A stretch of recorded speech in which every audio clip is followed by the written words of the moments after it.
Let's get close, but not so close. Story time. You can share from a distance. Story time. No, we want to see each other. You'll have to stay in your quarantine space while we talk.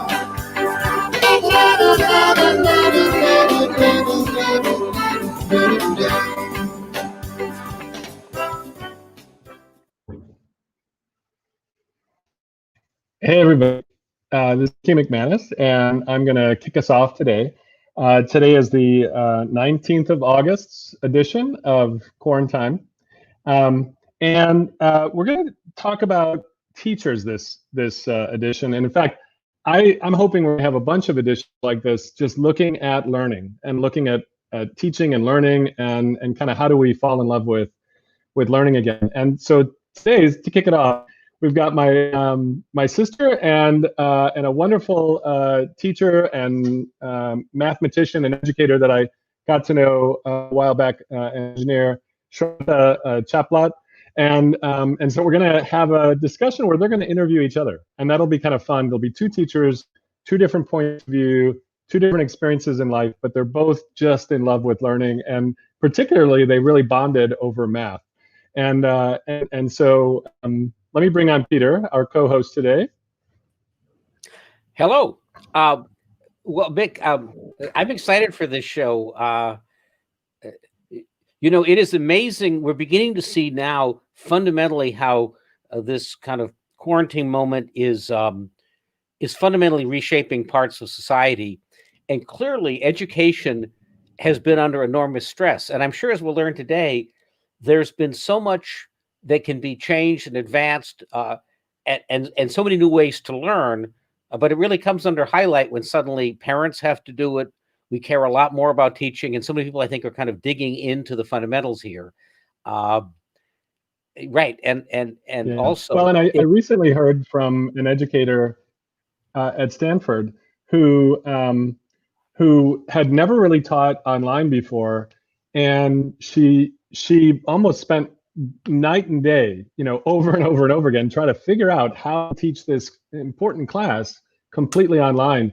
And she said she noticed that she would see other teachers in the world just sort of calling it in, or just like hoping that they could just be the sage on the stage, and you know, maybe it would work. And it really wasn't working. And so she really found that she had to change some things up quite a lot. And I'm starting to hear that from a lot of people. We have to look at the native ways that we learn, and then try to fit with whatever, you know, implements and tools that we have to work with. And sometimes it's old school. It's just having a whiteboard behind you, or it's some other methods that have to do with learning. So let's bring on Alanna and Shraddha. I'd love to introduce you to my older sister, Alanna. That's me. Hey, Alanna. Hi. And Shraddha, thanks for coming. I really appreciate it. Yeah, thanks for having me. So, would you like me to introduce myself? Shraddha, we met quite a while ago. I want to just give a little background for everybody. We met at some crazy maker thing, something called Tech Shop, and this idea of kind of building circuit boards and code and writing stuff and making robots and all sorts of things. And you immediately told me a math joke, and yeah. and like. First of all, I'm like, I don't even know what a math joke is, you know. But it was like all night long you were telling me math jokes, and the only person I could think of that would actually love the math jokes, well, maybe my older brother too, but Alanna, my sister, like puts me on the spot all the time with crazy math things, and she fell in love with teaching math and teaching teachers how to teach math, so that they could like fall in love with it the way you fall in love with music. And so, Shraddha, thanks for coming, and Alanna as well. I think what I'll do is introduce my sister first. First of all, I want to give you a little family history. So, Omid, if you could pull up the first shot of when I was a little boy, because it's really important to set this in context. It'll be me as a, oh my God, let's see if we can find that shot. Here we go. When I was really young, probably a little bit before this even, my mom and dad and the rest of the kids, Alanna and Cash and Peter, were a little nervous because I never talked.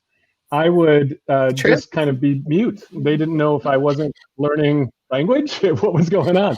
And then over time, I think one of their secret tricks was getting me to learn how to talk, keeping my mouth closed, because that's the way I would work, but through a dummy. And so this is Danny O'Day. I don't know how many people remember Danny O'Day, but Charlie McCarthy and Danny O'Day were ventriloquist, parts of the ventriloquist act. And this is me practicing not talking, but through the dummy I could talk, which it probably was a way for me to sort of have a character that I could inhabit. Let's go to the second shot, because this is really what happened later in life. This is me again. But I'm no longer the ventriloquist, I'm the dummy. And this is pretty much how it worked in our family. Alanna was was pretty much in charge of the boys. She was the only girl, and she made us dance and sing, which I think was kind of perfect. So Alanna, maybe you could introduce yourself a little bit more. I don't know if you want to describe any more of this picture, but a little background, and then we'll have Shraddha introduce herself, and then we'll go into the interviews. Yeah, I just have to follow up with, honestly, when Mickey was even a little child, I was his voice. So he would want a beautiful cupcake, and I would just say, hey, Mick wants the cupcake. He was adorable as a child. He had brown curly hair and blue eyes, and people just loved him. He could get away with murder. So yeah, that's the picture. But I really wanted him to share this picture because for once, I'm the one putting words in his mouth. How about that? That's pretty much all I got to say. So in the McManus family, we pretty much all talk over each other all the time, and it's a very Peter's used to this, and I think Shraddha is as well. We're just so excited about things, and we're constantly going. Alanna, a little bit of your background. Actually, I'd love to start with Shraddha was going to start there. Sure. Yeah, absolutely. Thank you. So I'm really excited and happy to be here and grateful to Mickey and Peter for inviting me and Alanna. So my name is Shraddha. As you can tell, sometimes it does get to be a little complicated how to pronounce my name. So I'm going to show you guys something that I did in a second. But I've worked in tech as an engineer for the first 11 years. And then last year I switched over to education to be a teacher and an educator. I love technology, but I found that I wanted to teach kids how they can utilize technology to make a positive impact, to be purposeful in the world. So I also love math. I grew up loving math. My mom is a mathematical wizard. My dad's a playful engineer, and boom, they made me their third child. And so I love taking art and math and drawing and poems and everything you can think of, every facet of yourself you can think of, and put it together. So this is, if you know math, this is a sine wave. So this is a sinusoidal curve, and that's my name in lowercase. And I one day was looking at it and realized that if you map it, it's actually a sine wave on the top. And then I made a little poem, which is, sometimes I'm a mad scientist experimenting in my cave because I love making things. And sometimes I'm a math scientist surfing a sinusoidal wave. So I make up words as well, but this is me. And I know it's, names are really important. And so my name's been... scale, Shraddha? It's not drawn to scale. It's not. I know. Because remember, every time you see a math diagram, like in a test or SATs, it'll always say not drawn to scale. So it's kind of a play on that. Yeah. And so, and so now I teach. I've been teaching, and I love it. I love the students that I have, and I love the community. So really excited about that. Yep. Alanna, over to you. Okay, Alanna. Me. Well, my biggest claim to fame is I'm Mickey's sister. So that's it. That's all you need to know. No, but besides that, I work at DePaul University. Alanna is not with us. We don't see your screen, What? Alanna. I don't know if your computer went dark. There she is. I'm here. Maybe it's you, there Mick. she comes.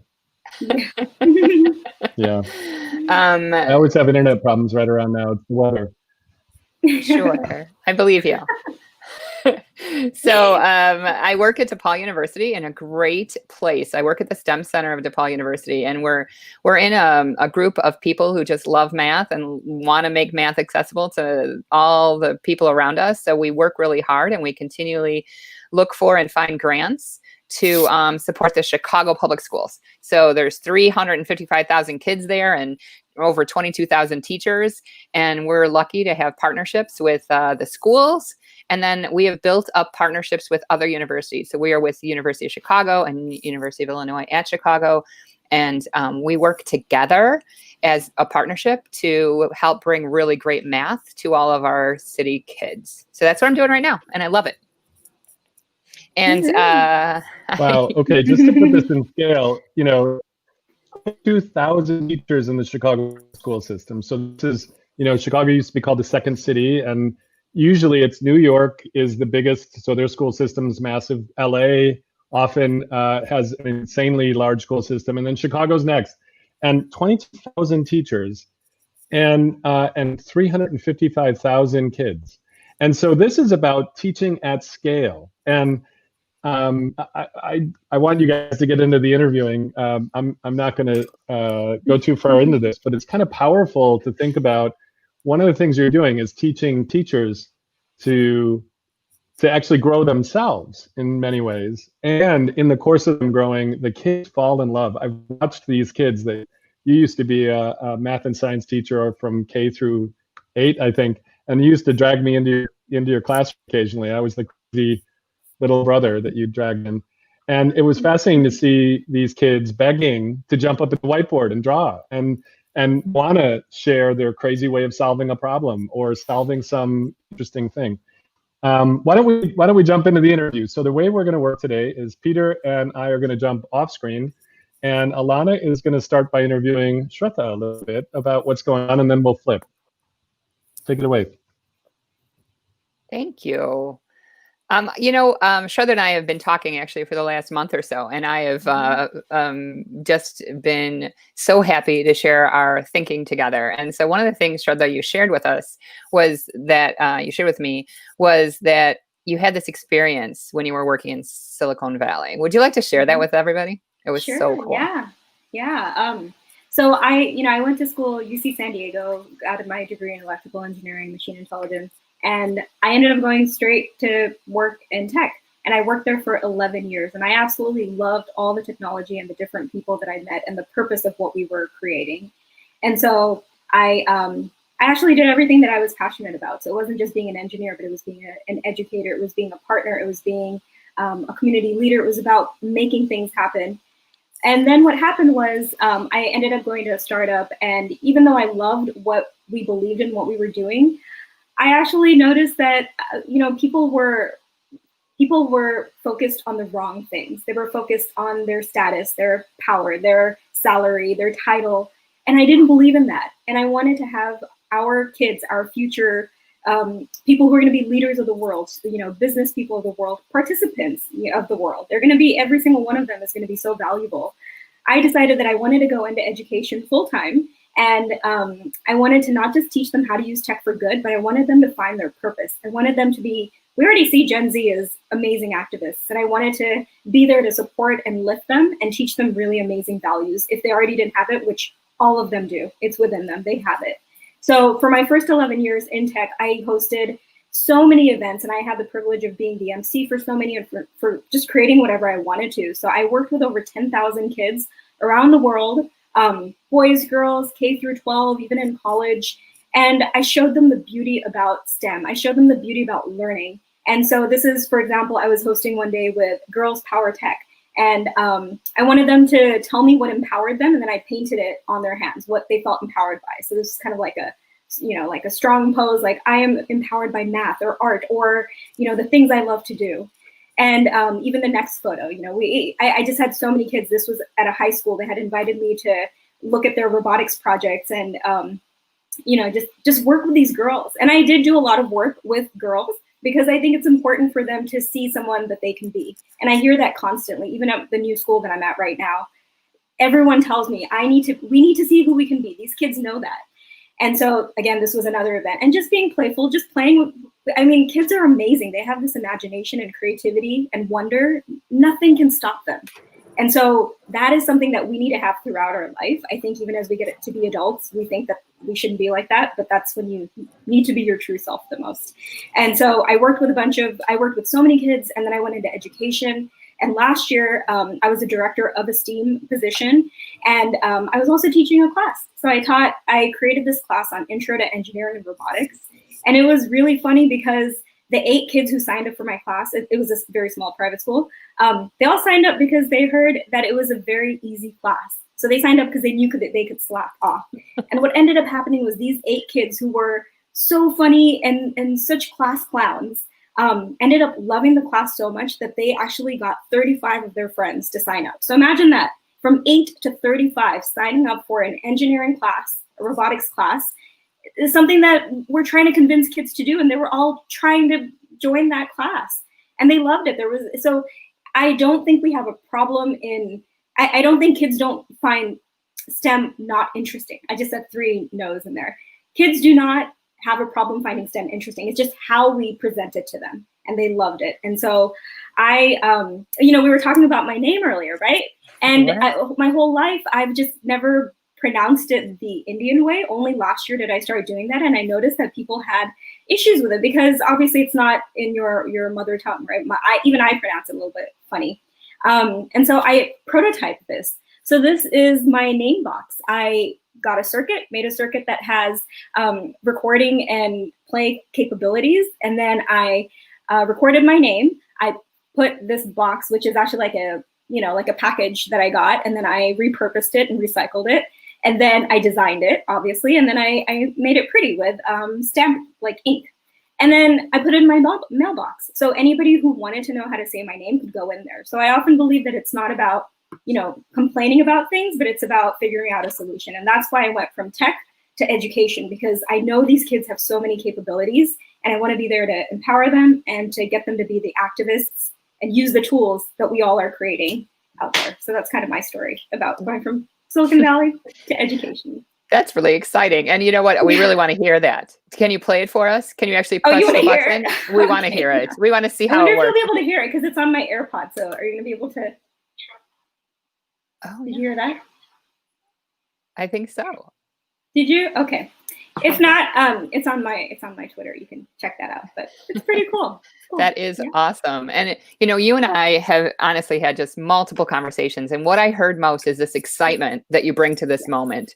So what are you most excited about right this minute with your education, with what's going on with education? First of all, I am so excited about these students. I cannot tell you how amazing any student, any person I have met has been when they are excited and they have this wonder in them, and you can draw that out in them. So I'm really excited about teaching. So this job that I have right now, I was able to, there are my students. So those are my 8 students in my engineering class. And I would create a lot of adventures for them because I think it's kind of boring to just be like, here's your robotic kit. This is what you're going to build. So I'm actually excited about making adventures for the kids that I will be teaching. I'm going to be teaching a design thinking class. I'm going to have 30 students, 9th to 12th grade. And I'm actually going to get to that story in a bit, but for the rulers. But I'm excited to make, I know how I want to make them feel. I want to make them feel relevant. I want to make them feel important. I want to make them feel like they are capable. And I want to make them feel curious. And so basically that's what I'm doing for the whole year. I'm going to be figuring out how I want to make them feel those feelings.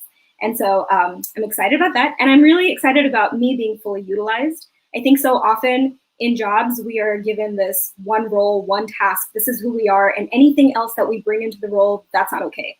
And I think that's actually what the future of work is. The future of work is going to be where we get to bring our own our own full self to that job, and that job is going to be who we are. It's going to be customized to the person we are, because all the other tasks that we do can be automated. That's what robots are going to be hopefully here for. They'll do the things that are mundane and easy to do, and we get to be doing the creative part. So I think I'm excited for me and being who I am, excited for the students, I'm excited for the families and the community. So just excited. Why not? I think we need to tell us a little bit more about that customization.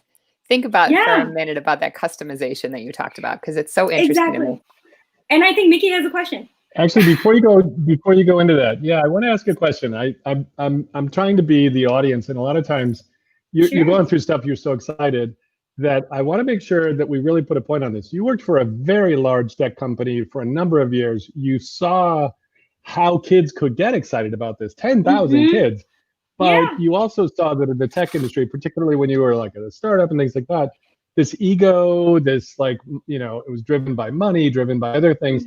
And you wanted to change that kind of perspective for the next generation. So then you came in and talked about STEM. Can you just explain what STEM is, just in case? Sure. Because that sounds like STEM an acronym that probably means something else.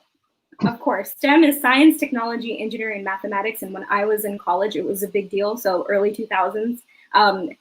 The US was trying to get more people to go into those fields because we were having a shortage of it. And what we saw in the last 10 years is it became STEAM. So STEM plus arts, right? Combining those two different areas. But the truth is, in my opinion, it's really about, again, each person and their multiple facets. It's not just one aspect. Because Mickey, I know that you draw, I know that you design, I know that you build, I know you do so many of these things. And imagine being in a place where you only get to do one. That's not you. You know, so I feel like that's what it is. I feel like because you said we're drawing. We do have an infinite whiteboard. I'm not doing a great job of capturing this stuff, but one of the things I tried to capture your little machine that says Shraddha. That's the best I could do. But, you know, and this evolution from STEM to STEAM. But you were talking about kind of like what you wanted these kids to feel. And you said relevant. You listed out some things. And maybe that's my last question, then I'll fade away again. Sure. Tell me some of the other attributes you'd love to see in the kids. I would love to see them promote. Sure, yes. First of all, for something within them. So first they must feel, you know, empowered. They must feel confident, and not too confident, but not lacking confidence. They must feel like they belong and that they have a purpose, because it's at that point that once they feel that confidence, then they can go and make a positive impact. And I say this because this is my personal experience. I teach the way I teach because I wish I had been taught that way. I behave the way I behave, and I am the way I am because I wish others had treated me that way. So that's what I am imparting on my students. And I'll say one thing, we did feedback, and one of my students, I got feedback saying, you know, it was like, oh, what did you learn in this class that you're gonna remember forever? And one of them was like, oh, I learned how to solder a circuit. But most importantly, and I know this sounds cheesy is what he said, he's like, I learned about human kindness. And when I read that, and he wrote a whole thing about it, I knew it. Oh, wow. I knew it, that's what it was. They listened, even though they were all over the place, they listened, they knew. They knew community was important. They knew being kind to other people was important. And they're gonna remember that. And they still message me about their rockets and their RC cars, but I know they remember the value that they learned. Hey, I have a question. Isn't much of what's going on here when you give a kid a sense of agency, like he can solve a problem, you're taking him seriously, you're not just throwing stuff at them, people light up. And and that isn't, so there's something about STEM, you get to make something cool, it's great. And if someone's just pounding you. Absolutely.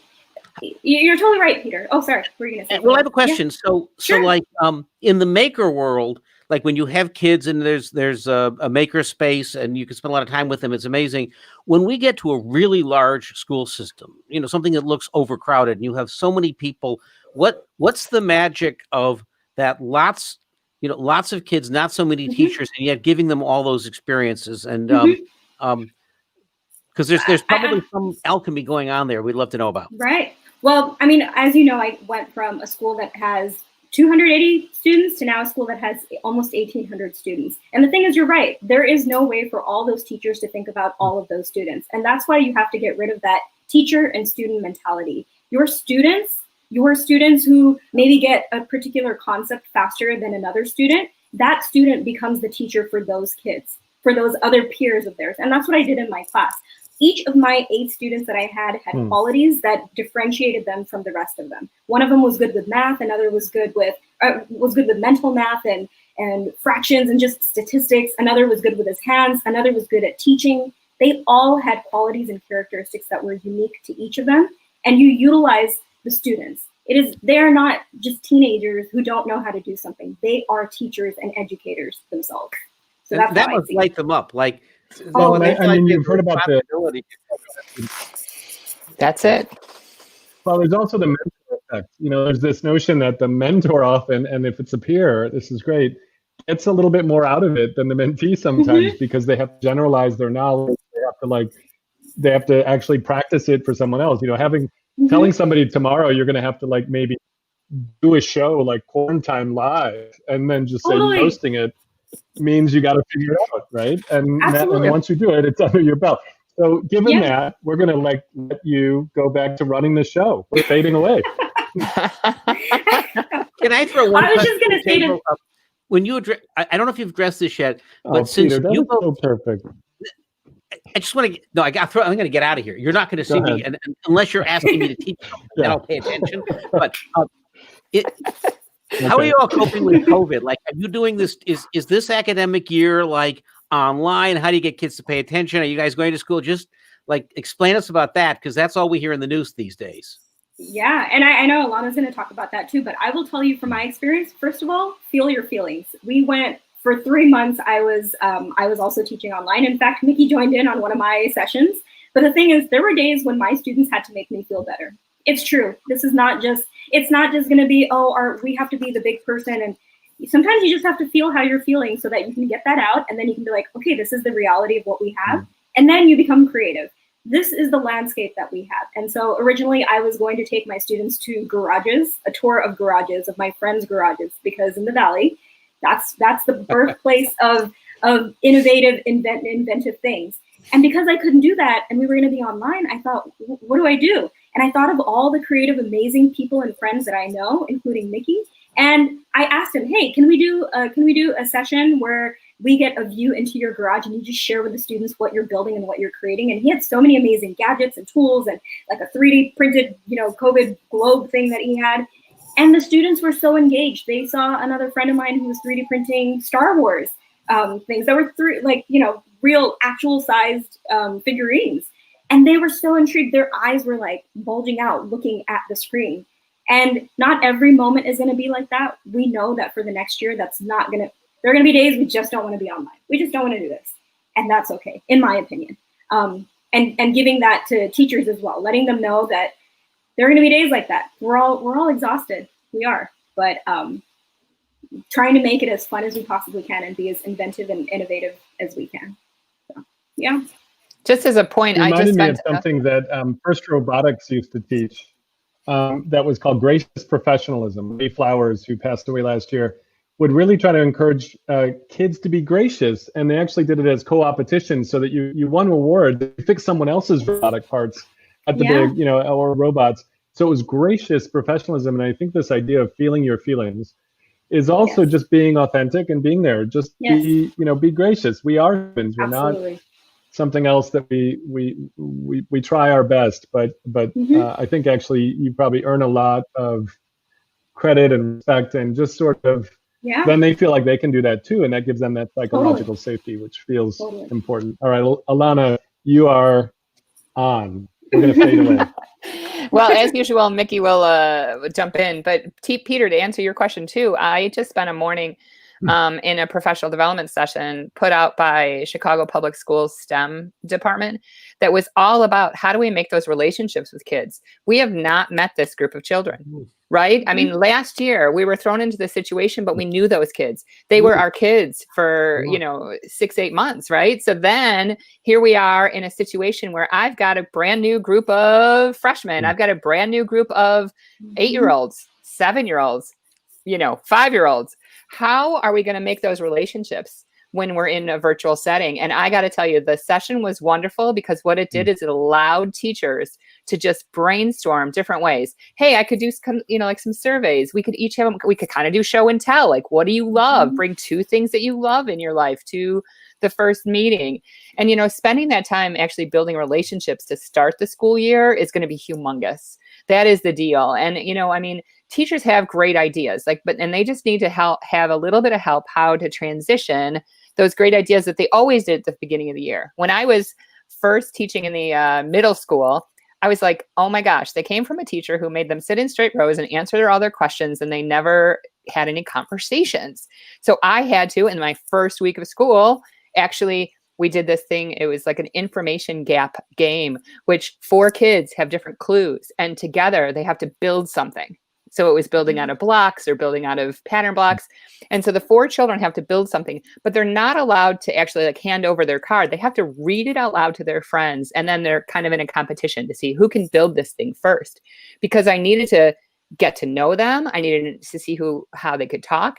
And those were the kind of things I would do at the beginning of the year. So how am I going to transition something wonderful like that to a virtual space? And the ideas are flying. I mean, we are having great conversations. For anyone out there who wants to watch some of the crazy great ideas that are coming out, it's hashtag MTBOS is the math teacher blogosphere. Oh my gosh. That's where I get most of my ideas. I get a ton of ideas from them. So everyone's like, okay, so how am I going to do this in a virtual world? And there's also hashtag distance learning and hashtag I teach math. So those places, teachers have been just bombarding each other and helping each other with these problems. So I did take this off a little bit, but I wanted to really answer Peter's question, because I feel like these teachers, including Shraddha, are working so hard to figure out what works that was in person that now can work virtually. And what do I have to change altogether? I just have to make it different. Like instead of going to garages, she invited people in. And that's an advantage of our virtual world right now. I could have Mickey, you had Mickey come to your class when generally speaking, he'd be out of town someplace. So he was able to come. Peter, I could invite you in. I need a lot of bananas to get me to come to a class. I know, you gotta like give me a lot of bananas. I gotta tell that story really quick. Though. Can I tell that? Okay.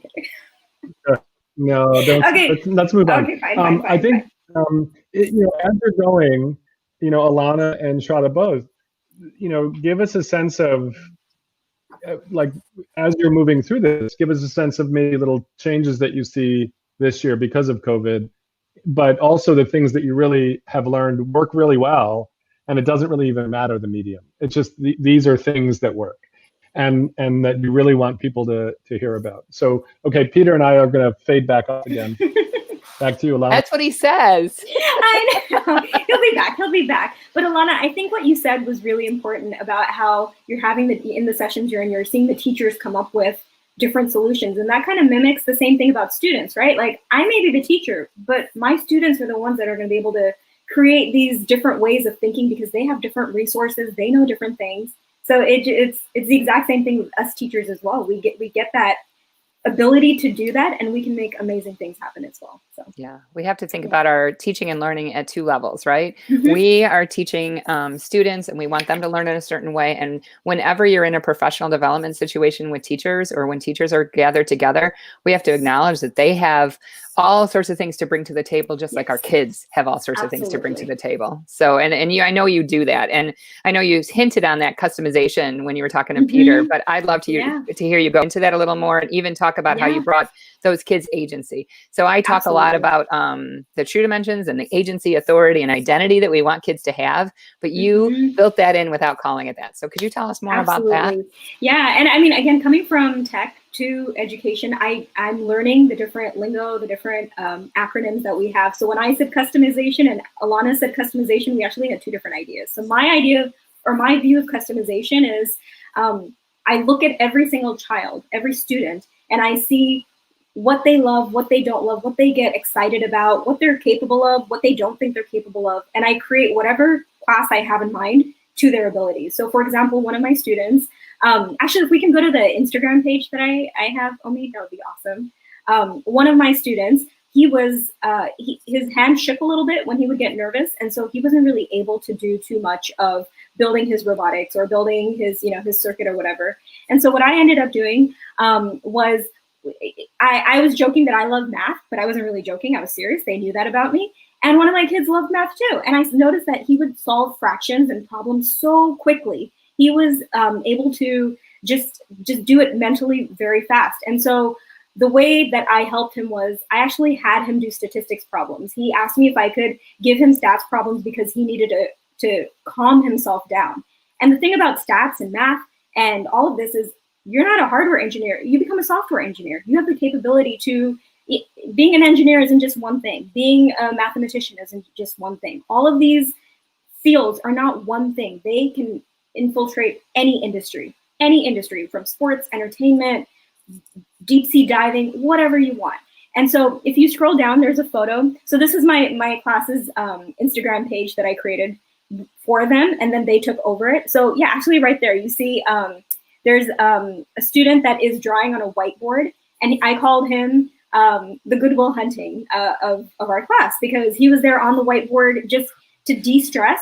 He was doing math problems that I gave him.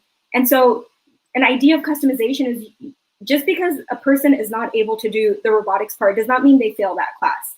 There are many components to robotics. There are components of supply chain, getting those materials, components of design. How do you design those materials?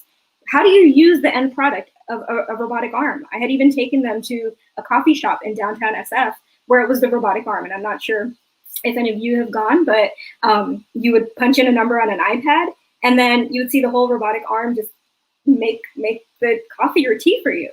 And so customization for me is looking at each student and seeing what they love, what they don't enjoy. And if they don't enjoy it, I'm not here to make them love STEM or engineering. I'm here so they don't hate it. Because once they hate it, nothing you say will make them even think that it's something worth having a part of our lives.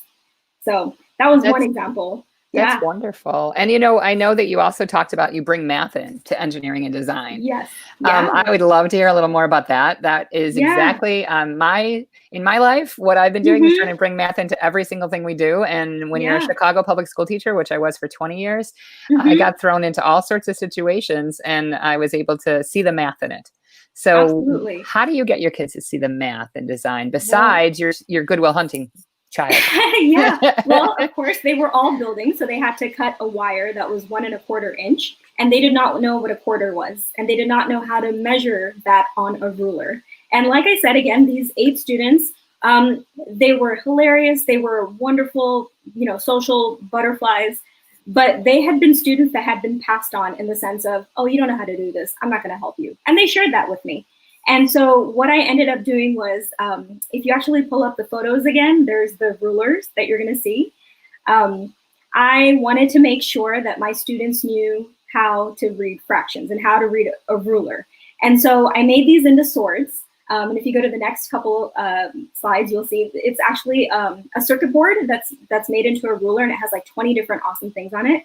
I also gave them all nicknames because, again, with my name, this is a personal thing. I wish I had nicknames, so I give myself nicknames. And you see that my name is SHR plus HA, Shra plus Ha. And if you do the math, you'll figure it out. And so I made these for them. And the day they had finished their first soldering project, I had a ceremony for them, a knighting ceremony for their completion of their first project. And so it has their names. They all got up. I wrote them a poem to show their, you know, I not only what I saw them able to do, but what I thought they could aspire to do. And so those were their names. And then once they got that, they thought that was it, but it was actually a ruler. And then what had happened was, again, these kids were really hyper, so they would be jumping and seeing who could put a Post-it note the highest on like one of the walls in our school. So I told them, all right, I give you guys permission to, let's go outside. You're going to jump as high as you can, but we're going to measure it. We're going to use that ruler. We're going to measure it. We're going to use a tape measure because we're engineers. So we're going to learn how to measure and properly do it. And then we started talking about, well, if you're 5'7" and if you're 6 feet, and if you jump really high, but the other person jumps even higher, does the height matter? And we got into these ethical conversations as well, because if you remember Michael Phelps, you know, he's really tall and he touched the end of the swimming pool. Does that count? I mean, I don't know if anybody remembers that, but I remember thinking that because he's really tall. And so he was just able to touch the end. And so that's why I took something as simple as fractions that they didn't want to learn and made it into this adventurous, playful, mathematically driven adventure for them. And so I think there's so much, I know it takes a lot of time. This is really hard to do when you have 4 classes, 30 students each. I was lucky to have only 8 students, so I could do a lot of this, but it made me realize that kids are drawn to this kind of, they're drawn to this. And they loved it. They loved it. So that was another customization thing that I did, but I think it's more for me. I think I enjoy it more. I mean, I know they do, but I think I enjoy it. I used to say whenever I was having a bad day, plan something you love. When I was having seriously a bad day teaching, you know, if I had one of those days where discipline got out of control, or I just felt like I wasn't really meeting the kids where they are, I would go home and think about, I just have to change the venue. I have to change something up. And so I would choose the thing that I love the most to teach and figure out a way to make that work. So it sounds like you did a lot of that. I don't know if you want to talk about that disruptive day you turned into a lesson, or are you able to? Because that was great. I can, yeah, sure. I can talk about that. Again, I learned from my students, and sometimes they were a little bit too much, as any teacher can attest to. There are some days where I don't know what they've been eating or where they've been going, but they are so hyper that you can just feel it. And so a couple of my classes, they were pretty disruptive. And so I decided that I'm not gonna get upset with them. I decided to give them a new assignment. And the assignment was they had to pick either one industry and 3 technologies, or one technology and 3 industries, because we were getting into, you know, different types of tech, 3D printing, drones, blah, blah, blah. And then they would have to teach a 10-minute lesson to the class. So us as the students, including me, they would have to teach it to us. They would have to give us an assessment at the end, whatever they wanted. And the role of us as the audience would be to be as disruptive as we could be for those 10 minutes. And the first person that went, it took 1 hour. I gave them a safe word because I knew they were not gonna be able to handle it for more than a minute or 2 minutes. They were yelling at each other. They were like storming out. And the feedback I got from them was like, we are so sorry, not just to you, but to all the teachers, because we had no idea what kind of impact this had. And this is how I was able to teach them, because I can't just tell them you're being disruptive. I'm going to give you detention. I'm going to give you a bad grade. That doesn't do anything. They need to understand what we are going through, just as we need to understand what they're going through. And so it was the most amazing experiment I've done. I mean, maybe I shouldn't call it an experiment, but we all knew it was an experiment. But we all knew how it felt. And the best part was after we were done, and they had all these feelings where they were so upset, they were not happy. They're like, can we please do this again, but without disruption? Because I really spent a lot of time coming up with my talk, and I want to talk about it. Just like you do. Just like you do. Exactly. So I think all of these stories that I've shared, which you've asked me to share, and it's been wonderful to talk about it, is really look at your students. Don't think of them as people you have to teach a certain thing. Look at them and just think, how do you want them to be in the world in the future, and create whatever class you have based on that. So that's how I. So beautiful. That really is. I do have one last question, but I'm not sure. I think you've answered a lot of it. But what are your real goals for this next class that you're teaching? Because it is a new school, a new place. And how on earth are you going to do all those things that you described virtually? I know. Like I said, I'm going to be utilizing my students as teachers as well as peers for those students. I'm going to be bringing in all the people I've met through my life, amazing people. I mean, I'll bring you in as well. You know, one day you can come and do one of your lessons. That'd be awesome. Right. And I think that's going to be a key for virtual learning. It's I don't want them to see my face every single day. I want to bring them variety. I want to bring them different places. And you see that with like different backgrounds and different whatever, but I want to bring in different people who can teach them, because I don't think it's anymore something like a teacher and students. I think it can be so many teachers engaging with so many students. So I'm going to think about that. It's going to be a lot of work, but it's so worth it. I love it. I love being passionate about what I do. I mean, I think we all should be, and we can do amazing things with that. I can't wait to see it. I think that's exciting. Thanks, Shraddha. Thank you. And now I am so excited to be able to interview you, Alanna. It has good.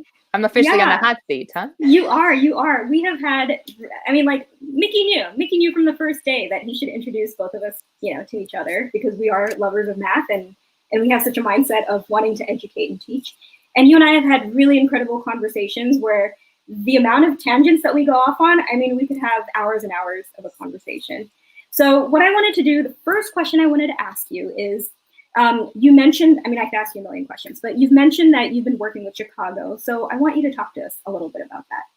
First off, I love the city. I mean, I say this and everyone looks at me like, hey, isn't that the same Chicago that's on the news and it's a war zone and it's awful and there's terrible things? Well, Mickey and I grew up in our Chicago, and it's this beautiful place where anything can happen and we can do anything. And there's this wide variety of people you can run into and foods you can eat and great things you can do in Chicago. So Mickey and I actually were public school kids. We were public school kids because my older brother went to the parochial school because my mom really believed in Catholic education. And they told my mom, well, why don't you just put this one in a home? He really didn't learn to read. So we're just going to just put him away. You've got 3 other kids. And my mom didn't take that as an answer. So we decided that, and she decided that maybe we should go into public schools. So my mom became this huge advocate for Chicago public schools. She was a mover and shaker back in the day. And because of that, we had this great life and a great world. And we also had this crazy world where like things just came to us. Mickey, I often tease Mickey because we built things out of the stuff that was in the alley. We were not wealthy. We just made things and created things. And so that was our life. And it was a really wonderful place in our world. So we also became very much more, our minds were opened because there was more diversity. Like we didn't go to the parochial school where everyone was thinking the same thing and had the same religion and all that kind of stuff. We went to the public school and we had to learn about everything. And we did learn about everything, which was wonderful. So I have this very close tie to Chicago public schools. It wasn't my first career. I actually have a degree in psychology, and I worked with abused and neglected children in a home to support them. And when I had my kids, it just was too many hours, and I was actually fired because I got pregnant. That was a long time ago. But the change was, I said, you know what, I think I'm going to go into teaching because I have kids now. So that'll be so nice. It'll match their schedules. I'll have the summers off with them. I thought it'd be just joyous. And so I went through a fabulous program at DePaul, actually. It was called the Urban Teacher Corps, where they took people who had been in the Peace Corps and people who had previous careers, and they threw us into a school with a lot of support. And my first teaching experience was in an area, wow, I just forgot it. The school is Pablo Casals, and it was in a very rough area of the city. And they threw me in, and I had maybe 1 year of Spanish, and I was supposed to be the math teacher to these kids who spoke only Spanish. And guess what? We made it work, right? You just, you jump in and you make it work. I had no manipulatives, so we put beans on sticks. And that, I'm not kidding. I got a bag of beans and we used those for manipulatives so kids could count and count and count and count. So I took that into my role as teaching. And as I moved on, I taught little kids. I taught 2nd and 3rd grade. And then one year they threw me into 7th and 8th grade. But in 2nd grade, you've got these kids that just want to know everything. So I taught them science and math, and we walked around the community to learn about the place. And I was in a school that believed in that. They believed in learning things by doing. And so that was my start. And then they threw me into 7th and 8th grade, and I was a little bit like a fish out of water because they had this terrible textbook that I had to kind of follow lockstep. And the kids were bored and I was bored.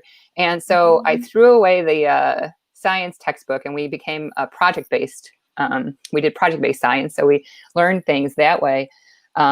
We had milkweed bugs in our classroom that reproduce. So we, besides learning about milkweed bugs, we learned about exponential growth. So we could tie those things together, which was really amazing. And I mean, when we wanted to see how things sink and float, we learned about slope, which was amazing because they saw this really close connection. And Omid could show the beetle pictures. Now, these are my kids. I got a little orange beetle, and my husband loved it so much, he went and bought me a tiny little Matchbox car. And one day I was teaching a unit on ratios and scale factors, and I looked at my beetle and I looked at the Matchbox car and I said, oh, I think this is a lesson. And so I had the kids go out and measure all the aspects of my beetle. And I love that this relates to you with your kids don't know how to measure. They don't know how to read a measuring stick. I let them do it in inches if they wanted to, in centimeters if they wanted to. And then they had to go ahead and figure out the scale factor of that little Matchbox car, which those are the kind of things that I've got notes upstairs that say, Mrs. Mertens, you actually taught me to love math, or you taught me to see science differently. Because if you're only ever reading about math, reading about science, or following a set of directions, what's happening. So I did teach in Chicago public schools for 20 years. I taught every grade except for 5th grade. So, and that's just kind of what happens to you when you're in Chicago public schools. Someone says, oh, you're teaching 2nd grade this year. Next year, you go teach 7th, 8th, and algebra. Go, because you know some math. You're going to have to go back and teach 5th grade one of these years, though. That's right. I skipped it. I skipped the whole 5th grade thing. Yeah. So true. So that's my kind of Chicago connection. Yeah. And you're absolutely right about, both of us did the measurement thing. Our students need to see all the things that we teach them in real life. I can't remember a single student that told me, oh, I don't want to see that in real life. I'll just do whatever you tell me to do. I think it's so important to show them what they're learning in school, how it applies to the real world. And you did that by bringing in a beetle, a cute beetle. It's amazing. So I brought in the milkweed bugs and my orange beetle. So yeah. Wow. Amazing. We also had a couple turtles at any point that they had to learn how to take care of. And my turtles walked around the classroom. Yeah. Oh, that's cute. So now I'm going to pose a question to you that you asked me. And I think it's so important. I think it changed every single time that we talked, which is why our conversations kept going in different directions. What are you excited about right now at 4:50 p.m. Pacific time? What are you excited about? Well, so the job in my world right now is to support teachers. And I am very attached to the teachers in the city of Chicago because I was one for so many years. But through the DePaul STEM Center, we have been getting, we got some grants starting about 8 years ago, where we were asked to really promote high quality math education in alignment with the Common Core. And it was such a hard thing for teachers to do. And so what we did is we thought about standing in front and doing professional development for teachers wasn't the key. The key was learning from each other. And this is what happens with teachers. They do really learn from each other. And so all we needed to do is set up great situations for teachers to do some math together and think together, and then go try things out in their classroom. So actually, Omid has a picture of some teachers doing math in one of our sessions, if you want to pop that up. And we encourage teachers to actually engage in some mathematics themselves and see the fun and the joy and the beauty, because there is such joy and beauty. So these two teachers, I'm in an area of the city called Inglewood. I was working in one of the networks in Chicago called Network 11. And for 3 years, I was able to work with these teachers to help them grow their math understanding themselves, and then see the joy and beauty in math. And then they brought that to kids. So these teachers, and Omid can, if you can't see up close, what they're looking at are sugar cubes. So we brought them sugar cubes to model a problem. And so I actually want to show you that problem just because it's fun to do math. So Omid, that picture from the Joe Bowler website, the painted cubes. So this is actually, like I said, from a Joe Bowler website called U Cubed. And what I first asked the teachers is, what do you notice? What do you wonder about this picture? And so I want to just take a minute and think about that. What is going on in this picture? So, and noticing and wondering is something that we don't do too much, but I find that it's the best strategy in the universe to get kids to actually engage into something. So, okay, Shraddha, you're going to have to do it. What do you notice about that picture? Just one thing you noticed. The paint on the set of cubes at the end. Yeah. So what if I told you that paint was going to cover all the sides of that cube? Like, imagine a Rubik's Cube and you just paint all the sides, right? Yeah. What would you wonder then? Is there any wonders that we have? So then I'm trying to inspire some wonders. So if I painted all the sides of the cubes, all the sides of that one cube, right? But you realize they're all individual cubes. What could you wonder? I wonder if you have enough paint in that can. I wonder if you have enough paint in the can. And you know, that is a great question. And I was kind of wondering, what about the middle cube in the center? Is it painted? I wonder about that. What do you think? Do you think the very center cube inside the whole big cube is painted? It's got to be. And I think Mickey and Peter want to wonder too. I see. This is what I do to Mickey all the time. I'm like, come on, Mickey, do a little noticing, a little wondering. I can't hear him. Mickey, you're muted. Where's your voice? He's a ventriloquist. I mean, he's the dummy again. I thought, Peter, somebody would say the words. I would just look like I'm talking. So I see one cube for case 1, and then I see case 4, and I'm wondering, what is case 2 and case 3? But I also see case 4 has 4 cubes by 4 cubes by 4 cubes, which I suspect will turn out to be something about the law of cubing things. So then I start wondering maybe if case 2 or 3 might be a different exponent. Peter, what are you wondering? Are you still with us? Yeah, well, look, we're clearly you're very quiet. Oh Peter. no. Can't hear him. How about that? Your audio is low. Perfect. Yes. That's better. Well, the fact that you couldn't hear me goes to prove that we'd only be painting the outside surface area of the cube. There's no liquid goes to the inside. It's hermetically sealed. It's a thing of beauty. That But is maybe So no sound maybe you waves can't would see a make hole it to in the there. inside as well, I guess. Unless there's a hole. So the question That's what, is, exactly. is this porous material? This cube could be made Mhm. of a sponge, at which point it's just like, it's actually probably no different than a paint can, or it could just be, we have questions we need to ask, I guess. Yeah, you do. So start asking those questions. Yeah, And this is what I ask teachers to do, and I ask kids to do. You ask the questions, and we'll solve the math problems about what you want to know. And so, Mickey, what do you think case 2 is? What do you think if case 1 is 1 cube and case 4 is what you mentioned? It's a 4 by 4 by 4 cube. What do you think? Yeah, well, I guess case 2 is 2 by 2, and case 3 is 3 by 3.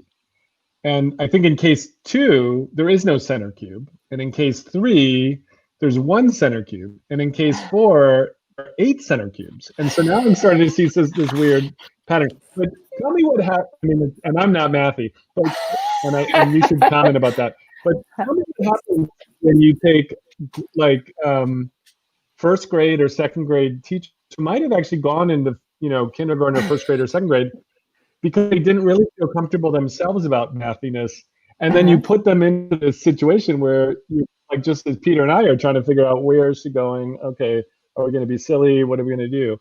What happens with the teachers? Like, what's the change that you see? You mentioned you were talking working with 11.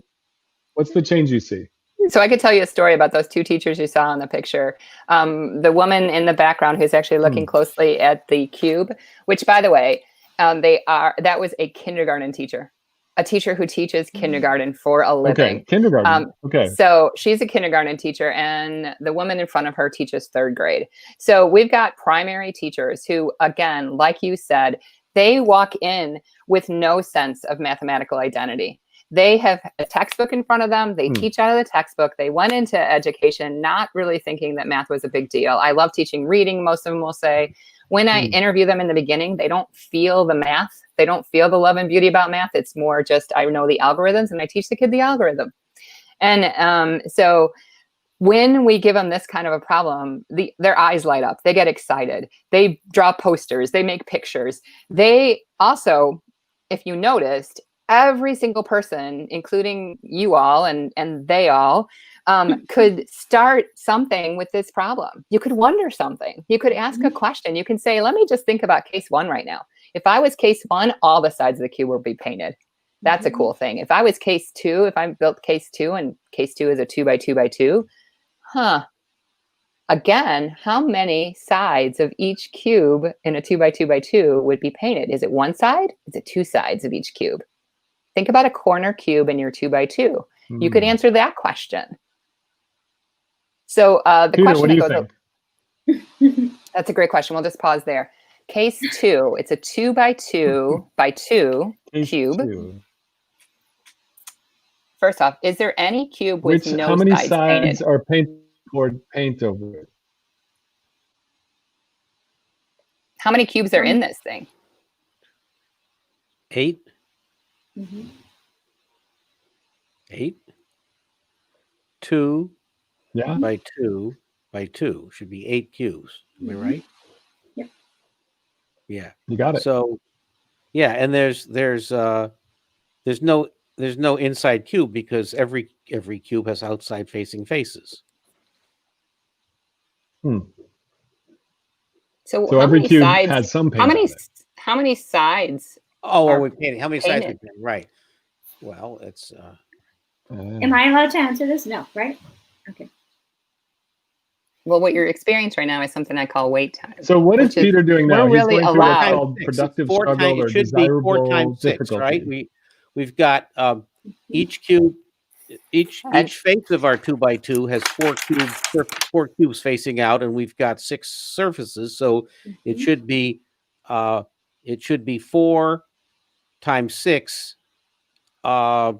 little squares of surface areas of a cube. And so if you held up one of those cubes out of the 2x2 grid, how many sides of one of those cubes would be painted, Peter? On a 2x2, each of the 6 faces, each of the 6 faces covers 4 squares of the little cube. Did I answer your question? So the total would be, if the unit of this is one plane of a cube, then what faces out for each side of our 2x2 square is 4. Okay, there must be something I'm missing here. Now, I think I'm one of the take one individual cube out. cubes. No, that's okay. That's Okay. I love all your thinking. I mean, I think that what How many you're would- hearing right here is Okay. Peter's coming at this from a different way than Mickey's coming at it, which is really awesome because this mathematics is social, right? This is a social, engaged learning, and this is something that people have got away from. We are having a conversation now because Peter is seeing something differently than Mickey is seeing it.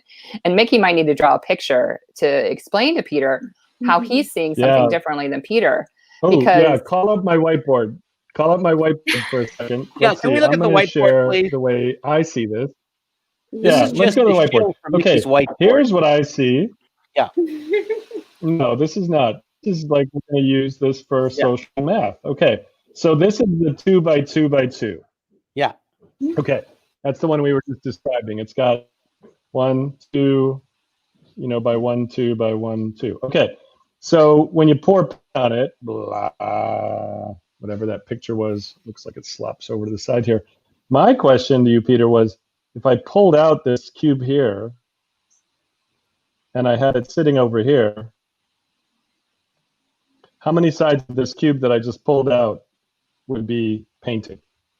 And could I Yeah. and that's a great question. And I wonder, Mickey, I'm going to push you a little bit. What if this was an amazing paint can and I painted all the sides of this cube? So it didn't just splatter like that. Okay. But I love your splatter version because we could explore that for a long time. But but this one actually paints from like below. Is that what you're saying? It like splashes underneath. It's being held in a thing and it's sprayed all around and it's painted really well. What if it was painted like that? Like you could literally paint all the sides. All the sides are painted blue. And Peter, I'm going to say it's not spongy. I'm going to say it's pretty not porous. Thank you. Not porous. To answer Mickey's question, 3 sides are painted when you pull it out. So how many Right? What do you think, Shraddha? 1, 2, 3. Yeah, I want to say 3, but then I just heard Alanna go, So now I'm thinking, So let's see. What is a side? What is well, I'm this is pretty tricky because what I like to do is suspend judgment, right? So, Peter, why'd you say 3? Tell me more about that. I believe, a cube would have, I believe, 6 planes on it. So there's each of the 4 sides, 1, 2, 3, 4, and then top of the bottom, that's 6. 3 of those are outward facing. The one on the left, the one facing me, the one on the bottom. 3 of them would be inward facing, the one facing to the right, the one facing to the back, the one facing to the top. So of the 6 planes, 3 get painted, 3 don't. I understand what you said. Shraddha, do you agree with him? How come? Because I understand the terminology he's using. We have a common vocabulary. And you I agree didn't that know what he was. Now you agree because he was able to explain it to you. Yeah, I mean, I knew before, but I think one of the key things that you just said, right?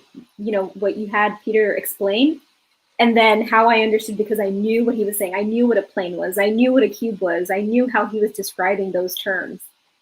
I mean, he didn't even have to describe those terms. I knew what those terms were. But imagine someone who doesn't know those terms. They're like, "What? What did you just say?" It's good. In my drawer here, which I wish I had brought out. Oh, I have one. Excellent. I'm really happy. I have a where's my camera? There it is. A die. I have a die.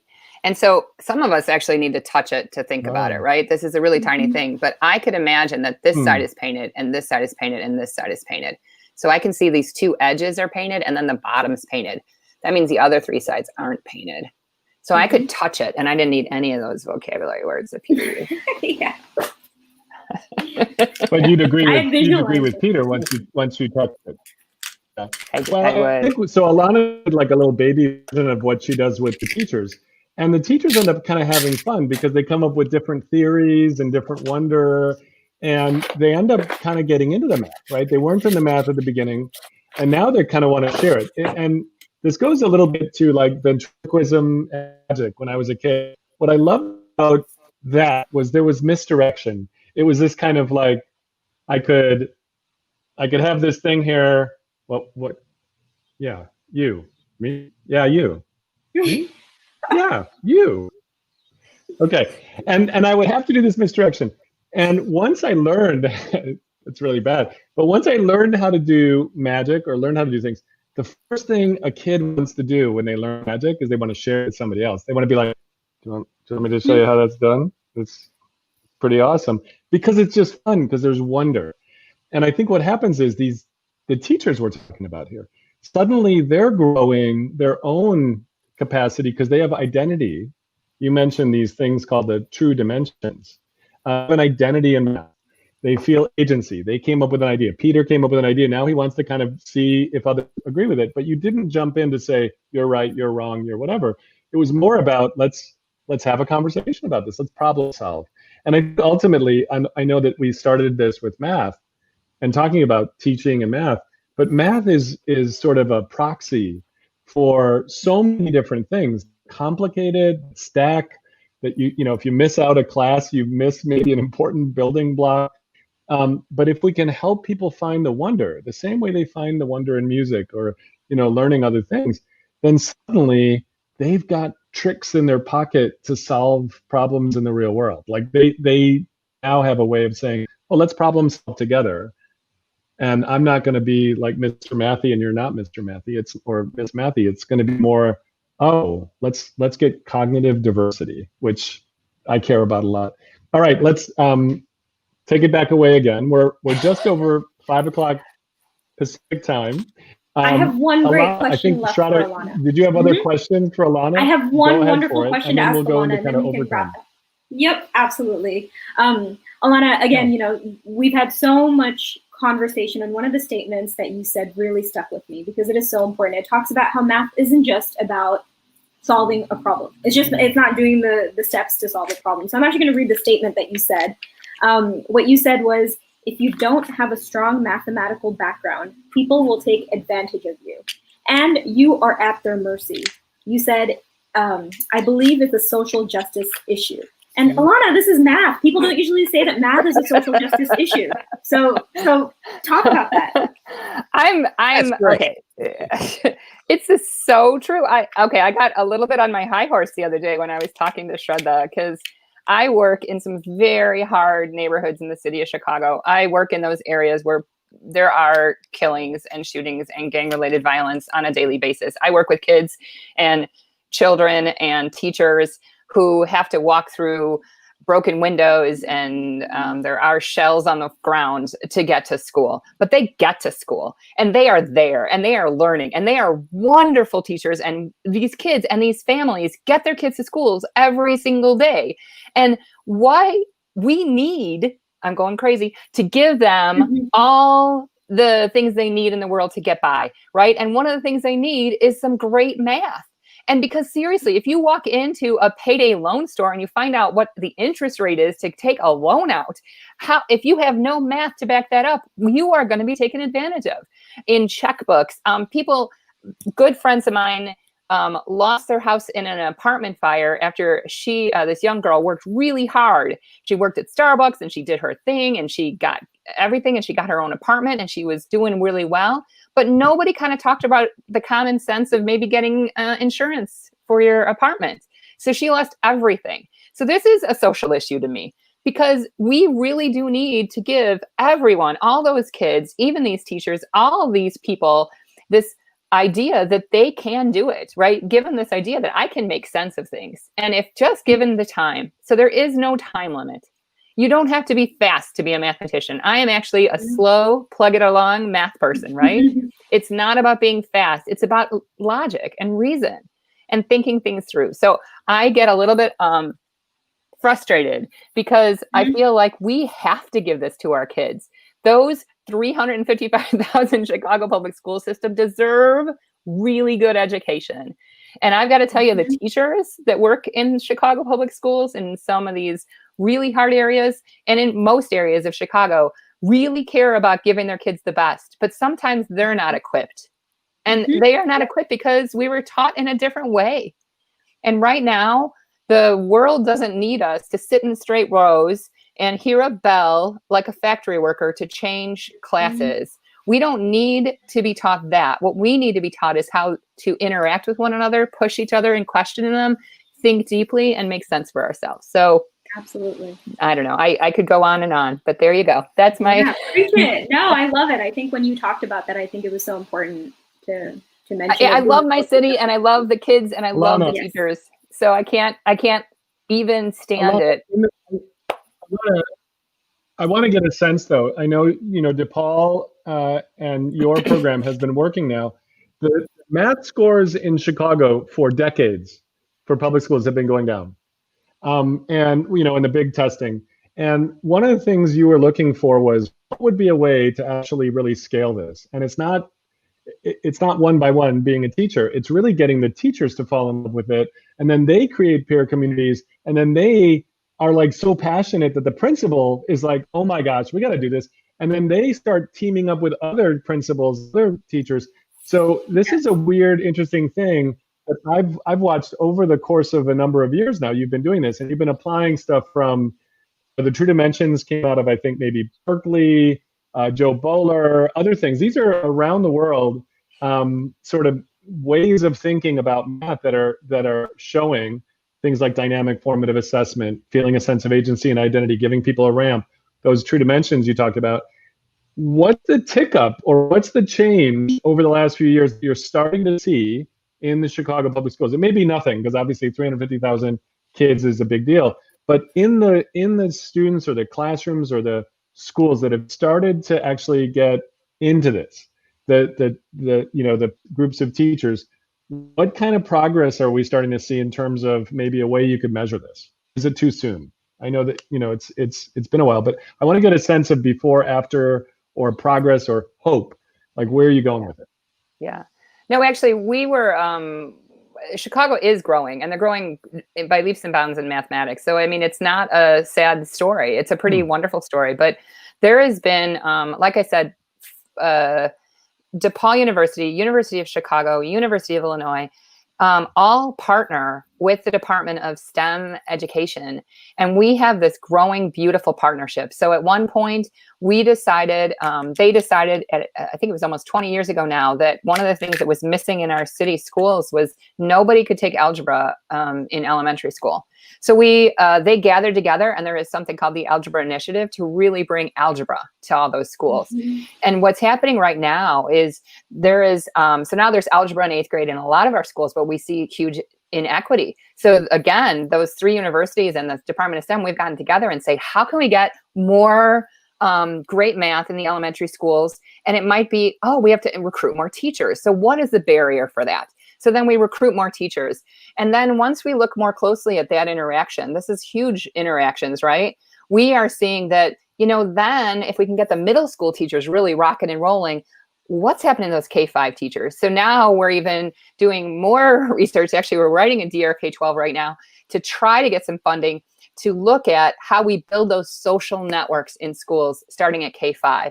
So give those K-5 teachers more math instructions and more math content, that joy and beauty in mathematics, build out across an entire elementary school, because all of our schools are K-8 or pre-K-8.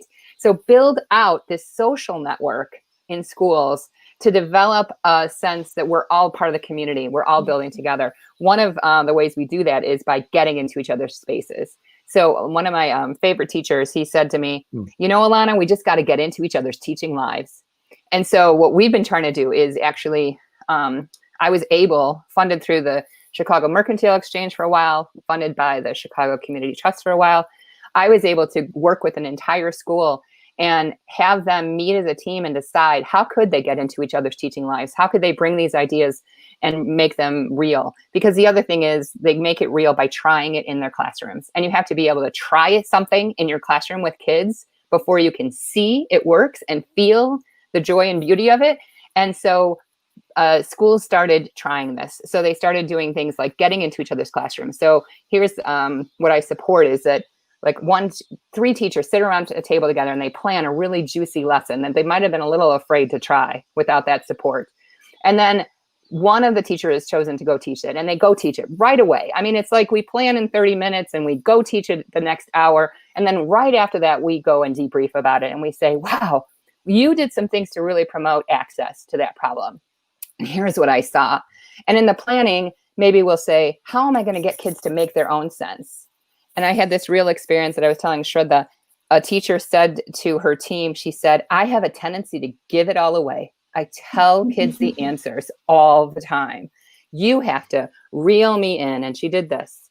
And she told all of her partners, if she at any point during the lesson was telling too much, that they had to reel her in. And this was the symbol, reel her in.